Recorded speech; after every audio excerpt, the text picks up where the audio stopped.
Hey up YouTube, back down on the plot today. You may remember couple of weeks ago now I think it was, we did a sort of experiment with some excess tomato seeds that I had, where we did some with just compost, some with compost mixed with vermiculite and then topped with vermiculite as opposed to being top dressed with compost. And we said we'd revisit them to see which did better. Now, at this stage, there isn't a clear out and out winner. However, there is differences. So we're going to look at them now. I'm going to pop them up, so we'll have a look at the roots and things like that. So I'm just going to sort of get some compost out.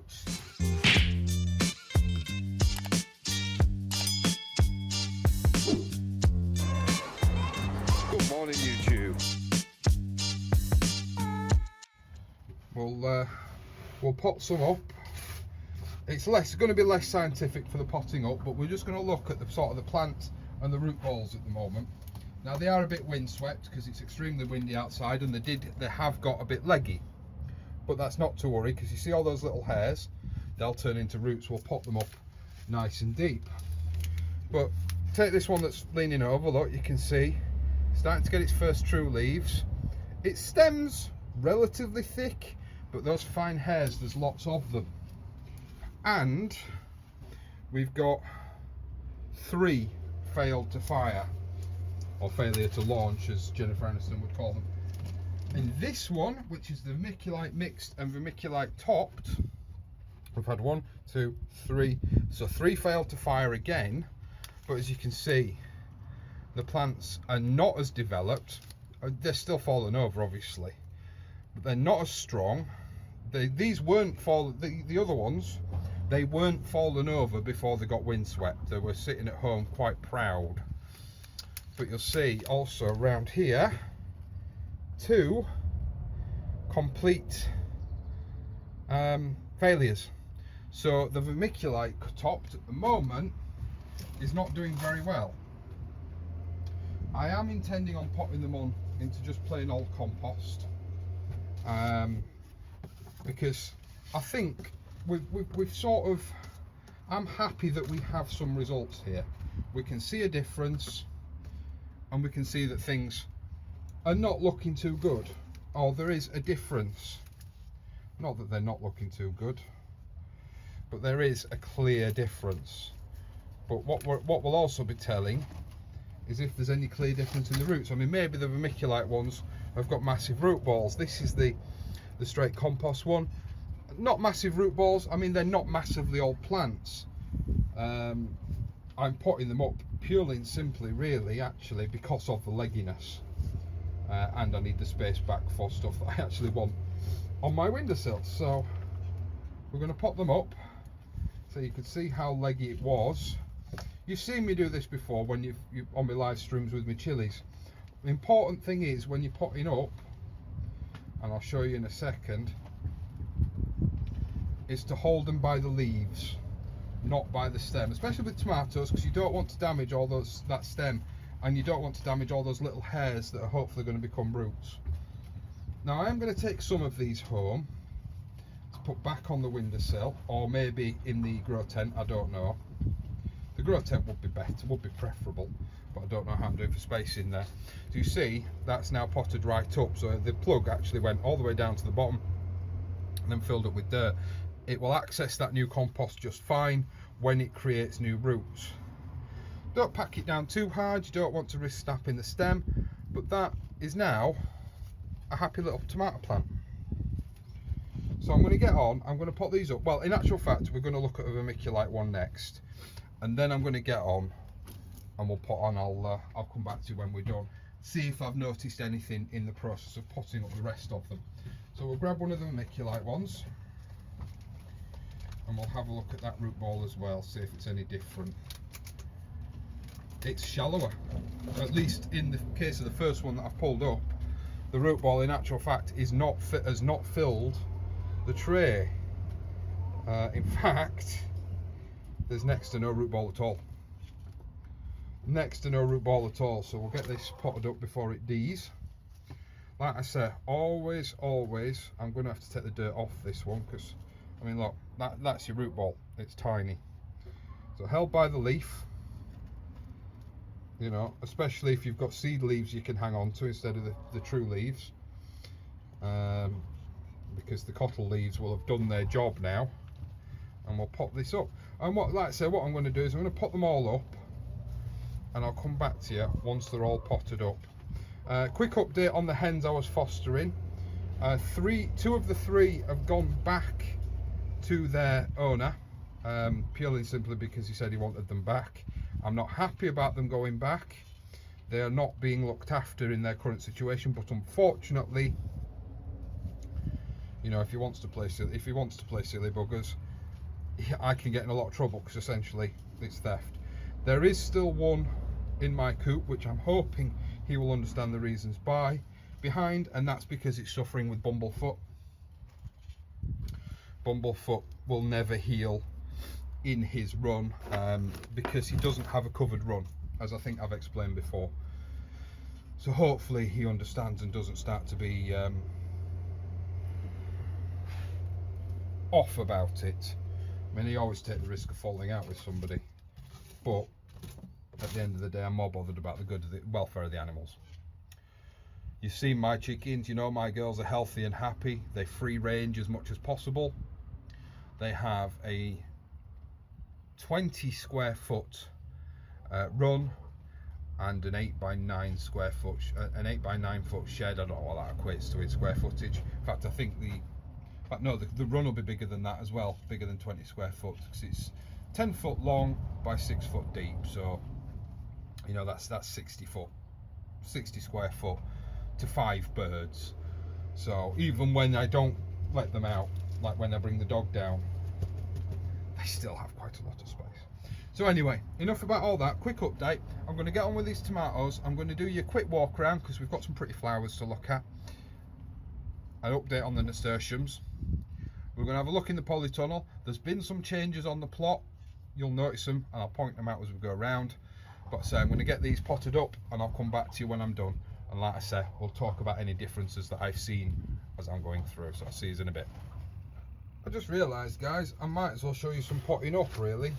This is a different method to what I've done in previous shows, where I did the root trainers and I slid it down with the brassicas as a bit of an experiment, which, by the way, all the potted up brassicas have survived. But all I'm doing, fill it with compost, as you should be able to see, finger in all the way down to the bottom for these guys, which is roughly about right. So this is the first one, but even still there's fine roots starting to poke through the sides of the compost, which I didn't get any of that in the vermiculite. By the leaves, in fact I don't really even have hold of that one, into the hole, pack it in. Not too tightly, but you know, you need to remove as many air pockets as possible. Air pockets are not good. Roots don't like air pockets. So, and that's it. I'm thinking, as I've looked at the ones with vermiculite, I'm going to have a look at another couple of them, but I'm not too sure if I'm actually going to bother to pot them up, actually, because I've got 1, 2, 3, 4, 5, 6, 7, I've got 9 of the straight compost ones, and I don't need all 9 of these. You know, and I certainly don't need 1, 2, 3. Well, that one's probably not 5. 1, 2, 3, 4. I don't need another 5. I don't need 14 moneymaker plants. Although it would be a shame to waste them. And at the moment, there's nobody here for me to ask if they want them. At least nobody that will want them. Guaranteed, if I go and speak to them, they'll go, "Oh no, it's far too early," which it is. They're not wrong. But as I said in the video when I planted them, these are not my main crop tomatoes. These were given to me by Grow Seed to grow. So I am growing them, Grow Seed, Jerry, if you're watching. However, they've been used to the purpose of hopefully for people to see, to learn things, which I know will make them equally as happy. So yeah, so I'm going to finish off potting these up. I'll leave the camera rolling. Rolling. I do that every time in my head. I'll leave the camera rolling. In fact, no, what? I'm going to turn it off. So I'll see you in a bit, guys. I'll do one more. In fact, I'll finish this tray on camera, and then I'm going to have a look at the roots on the vermiculite ones. And if the roots are bad, I'm not going to pot them up. I'll leave them in the tray, and if they survive, which they will, they're strong tomato plants and money makers. If they survive, I'll find a home for them. But with 9 money makers and 2 or 3 other varieties en route, I've got more tomatoes than I need. So if anybody wants them that's local, I'm not going to post them because I don't think they'd survive. This one's got a bit potted up a bit deep actually. Look at that. That's potted up too deep. But we'll see what it does. Right, I'll get a pot ready and we'll turn out another one of these vermiculite grown ones. See, even the misfires, they tried, and that probably would have eventually broke surface, but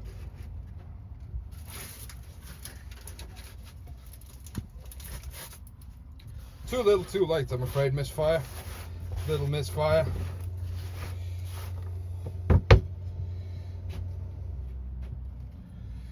I've already potted up one. I'm going to pick the other the next strongest looking one is what I'm going to fish out the vermiculite one.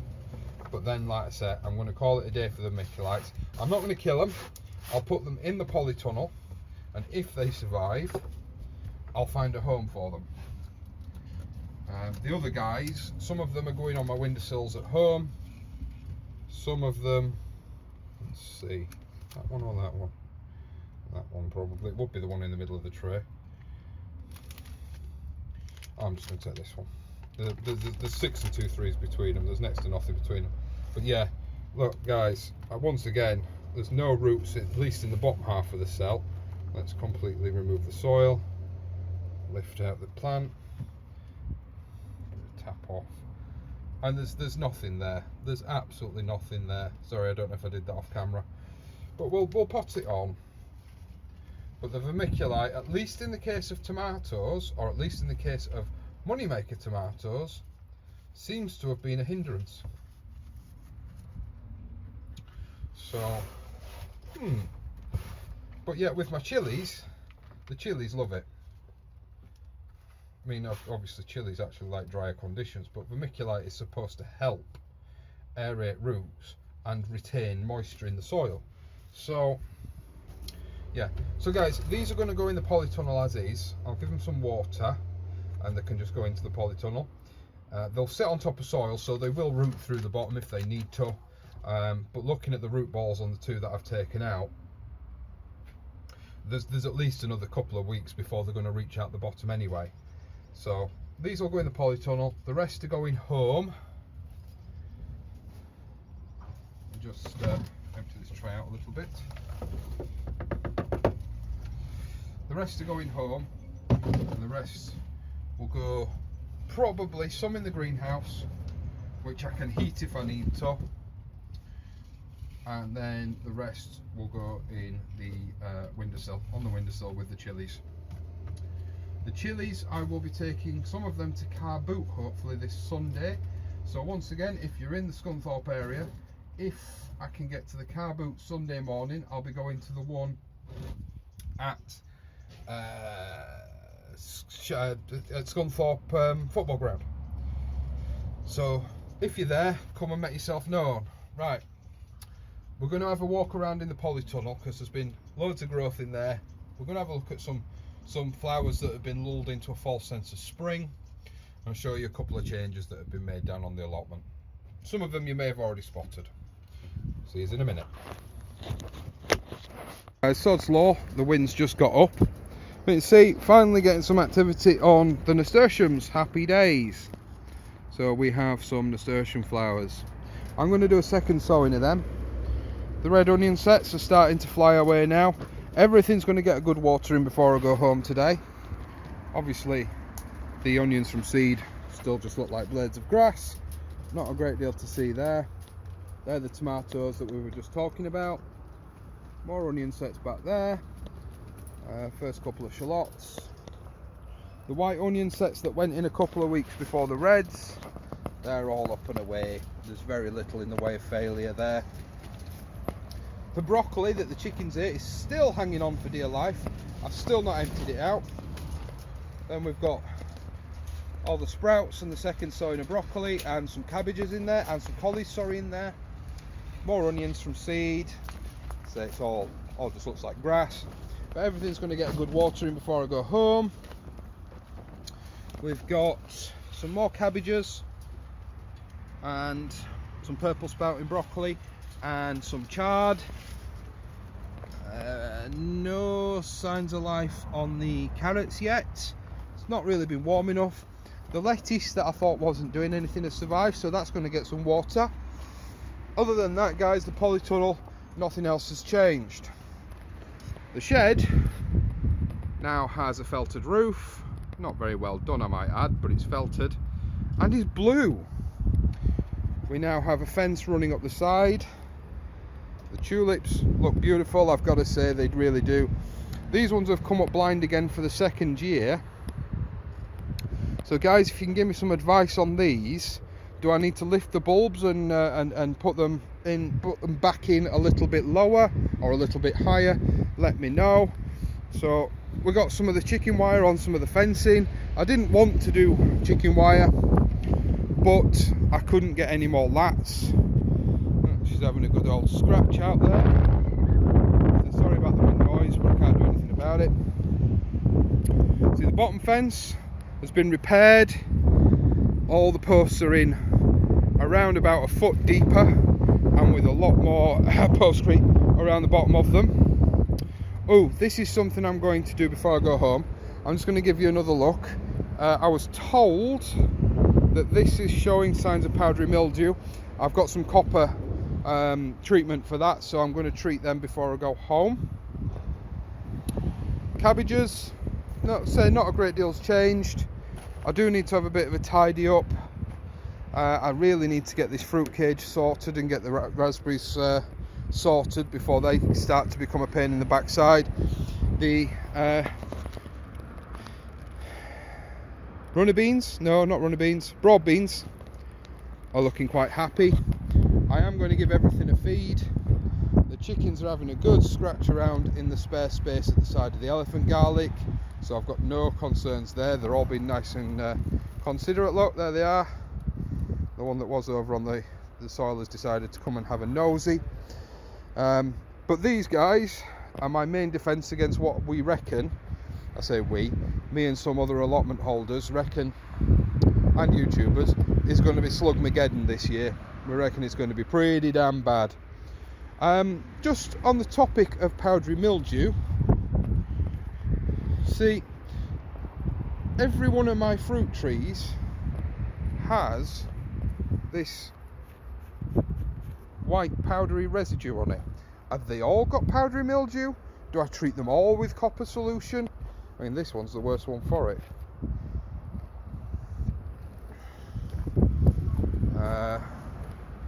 You know, normal wood, then it's all of a sudden changes. But this is older wood. This is you know, well, older. The crocuses are pretty much done now. The blueberries and the currants are starting to come more and more into life, which is grand because they were new to this plot. Guys, I could do with a bit of a reminder. I mean, I can look it up when I get home. There's the one that I'm talking about that is the current last bird that I'm fostering. She had one of the biggest sections of bumblefoot on the underside of her foot that I have ever seen. So I've managed to get it out and clean her foot up, but you can see she's still not putting much weight on it. Bless her. But within a couple of days of me doing that, she's clearly happier because she started laying again. So she's clearly happier. The shallot bed, there's a lot of shallots poking through actually. I'm going to have to uncover all these beds and give them a good going over with a rake actually. I'm going to tell the chickens off in a minute because now they're starting to interfere with the elephant garlic. I'm going to get them some corn shortly and get them to bed. To rake this off and get it all nice and level, ready for the peas. I will be direct sowing my peas. I'm not going to worry about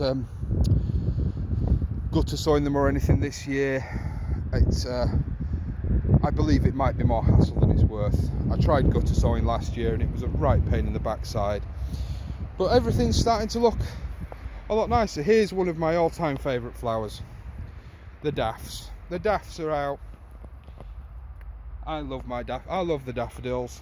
They're my all-time favourite flower. But once again, whatever these are, I remember the card said John Boss or John Bows or Joe Bows. You can let me know. They've come up blind again, although I don't know if that's their final form or not. But they seem to have come up blind again. So let me know. Should I take the bulbs out? Should I replant them? Or should I just leave them for another year? And let me know about these trees, guys. I'm going to put off treating them, and if everybody says yeah, you want to be treating them, I'll come down for Wednesday's video, and I'll get them sprayed with some copper solution. I know that is the fix for it. That's why I bought it when I saw it on offer. The greenhouse has started to be put back together. It started to get a bit of a clean. But because I don't think any of these glass panes are original glass panes, it's very difficult to do as one person because you've got to put some clips in to hold the next piece of glass. The Z clips don't fit. The shed's a tip, as it always is after I've been down here. So I'm going to have a bit of a tidy up and get off home. See, there we go, and get all this clipped together into some semblance of order. And until next time, folks, I'll see you later.